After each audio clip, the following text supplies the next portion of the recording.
Hello everyone, एक बहुत ही अच्छी वैकेंसी आप लोगों के लिए निकल के आ रही है और परमानेंट वैकेंसी है और आप बोल सकते हो गवर्नमेंट वैकेंसी है। रेगुलर जो है ये पोस्ट है। इसमें ग्रेजुएशन बेसिस पे आप फॉर्म भर सकते हो। अगर आपने लाइब्रेरियन का कोर्स किया हुआ है तो आप फॉर्म भर सकते हो। और एनआईटी का नाम आपने सुना होगा। एनआईटी में ये वैकेंसी है, नॉन टीचिंग पोस्ट पर है, टीचिंग पोस्ट नहीं है ये। लेकिन इसमें जो भी आप लोगों का वैकेंसी निकला हुआ है, ग्रेजुएशन लेवल पर निकला हुआ है, तो आप लोग इसको जो है फॉर्म को अपने क्वालिफिकेशन के अकॉर्डिंग इसको डाल सकते हो, अगर चाहो आप डालना। क्योंकि देखो, ऐसे वैकेंसीज के बारे में ज्यादा लोगों को पता चलता नहीं है। और फिर इस तरह की जो वैकेंसी, जो सेंट्रल लेवल की वैकेंसी जो है, आप लोगों को अगर मिल जाती है तो अच्छा खासा उसमें सैलरी पैकेज और बहुत सारी फैसिलिटीज भी आपको मिलती है। चलिए जानते हैं इसी वैकेंसी में। इसमें ना ही बीएड की जरूरत है, ना ही सीटेट की जरूरत है, ये सब कुछ चाहिए ही नहीं, सिर्फ ग्रेजुएशन है तो आप फॉर्म डाल दीजिएगा।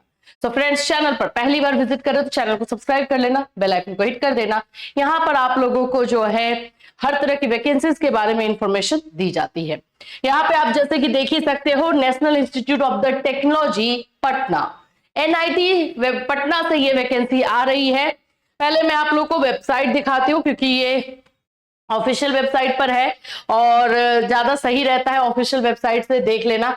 फिर ऐसा लगता है कि हाँ ठीक है, ये वैकेंसी जो है सही है।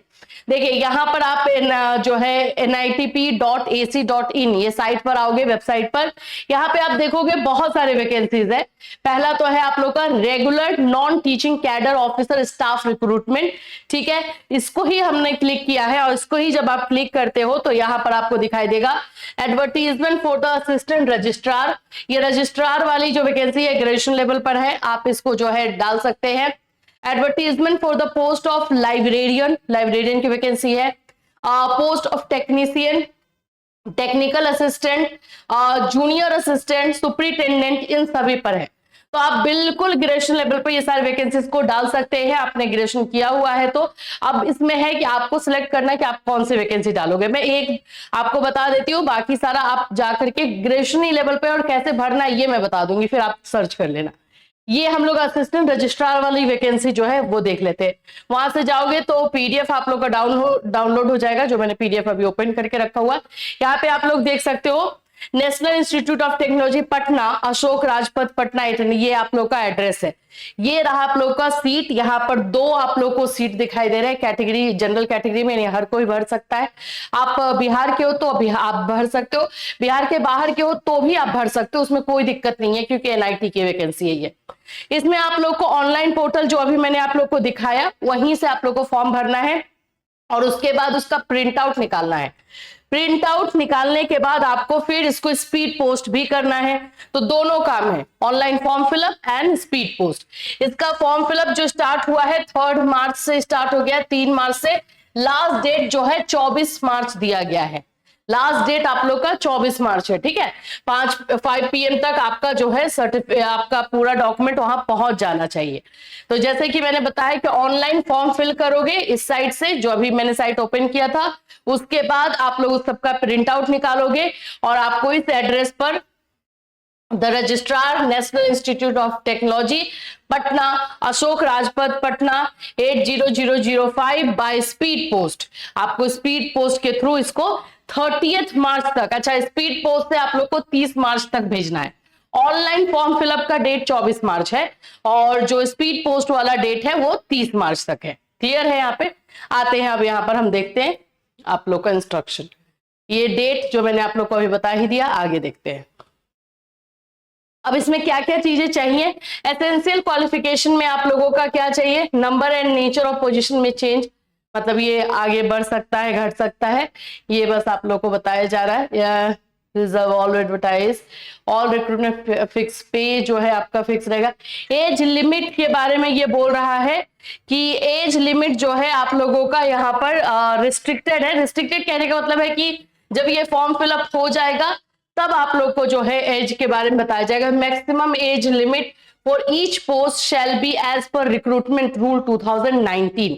ठीक है, age limit and other eligibility condition for the above position shall be determined on the last date of submission. 24 March को जो फॉर्म आएगा तो उसके आधार पर एज लिमिट ये लोग डिसाइड करेंगे। वाह, ये भी एक अलग ही चीज है ना।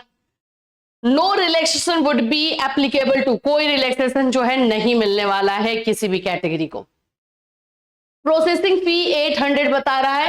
Applicant shall be required to pay non refundable fee of rupees 800। PWD category is exempted from the payment of fee. जो पीडब्ल्यूडी कैटेगरी के होंगे उनका जो है फीस एग्जेम्प्टेड होगा, ठीक है। If candidates fill application forms for one और more position at NIT Patna, then he she required to pay non refundable and applicable fee for each position, ठीक है। ये आप लोग का क्लियर है। 800 इसमें लगने वाला है। सिलेक्शन क्राइटेरिया में आप लोगों का जो है एमसीक्यू स्क्रीनिंग किया जाएगा, टेस्ट लिया जाएगा, और उसके बाद communication regard recruitment will be made through institute website only. बस डॉक्यूमेंट्स क्या क्या लगेंगे, तो 10th का आपको सर्टिफिकेट लगेगा, 10th का मार्कशीट सर्टिफिकेट, 12th का लगेगा, डिग्री यानी कि ग्रेजुएशन का आपको देना होगा, और बस यही डॉक्यूमेंट है क्योंकि ग्रेजुएशन लेवल पे है ये। The candidates are required to apply through online with complete information and attachments, जो आप लोग को बताया गया। तो देखो इस तरह से ये फॉर्म को आपको भर देना है। अब आपको डिसाइड करना है कि आपको भरना है या नहीं, ठीक है। फॉर्म आप चाहे तो फिल कर सकते हैं। ये मैंने आप लोगों को जो है रजिस्ट्रार का दिखाया है। एक और हम लाइब्रेरियन वाला भी देख लेते हैं। ये रहा आप लोग का advertisement for the post assistant librarian. Librarian का कोर्स किसी बच्चे ने किया है तो जरूर भर देना। यहाँ पर आप लोगों का पीडीएफ आप लोग को हर एक का अलग अलग दिया गया है और फिर आपको डाउनलोड करना पड़ता है। इसमें भी वही है। अच्छा, इसमें एक ही पोस्ट है। अप्लाई कर देना ना, ये सारे इंफॉर्मेशन जल्दी लोगों को मिलते नहीं है ना, तो अगर आ गया तो आ गया। कम अगर जाएगा वहां पर सेम चीज है जो वहां पर है, 3 मार्च से 24 मार्च भी। आप सैलरी यहाँ पे देख लीजिए, डेट वही है, सेम टू सेम है। एज लिमिट का भी वही बताया जा रहा है। बस आपका लाइब्रेरियन का कोर्स होना चाहिए भाई, जो बिलीव होता है आप लोग का बैचलर इन लाइब्रेरी साइंस, वो होना चाहिए। ये इसमें मांगेगा क्योंकि लाइब्रेरियन का है तो बस। और बाकी सारी चीजें जो डॉक्यूमेंट्स है ये देख लो। Degree certificate along with marksheet pertaining to all academics year age proof of educational qualification claim, ठीक है।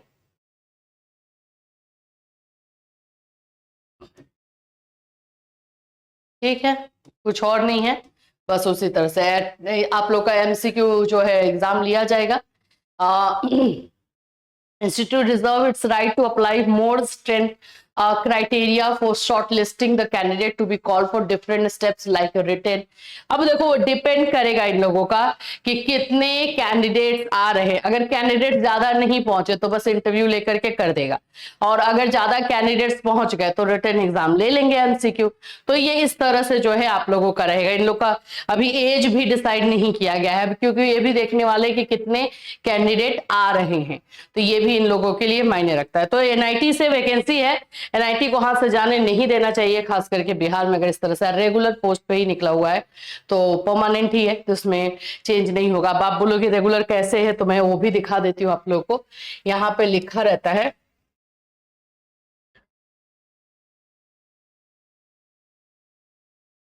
यहाँ पे आप लोगों का जो है इसी में आएगा, देखो यहाँ पे लिखा हुआ regular non teaching cadre office staff recruitment. Regular है यानी परमानेंट है, तो कोई दिक्कत की बात नहीं है, ठीक है। इसी तरह की और भी वैकेंसीज आएगी तो आप लोगों को टाइम टू टाइम पे हम अपने इस चैनल के माध्यम से इंफॉर्मेशन देते रहेंगे। फिर मिलूंगी, till then take care everyone.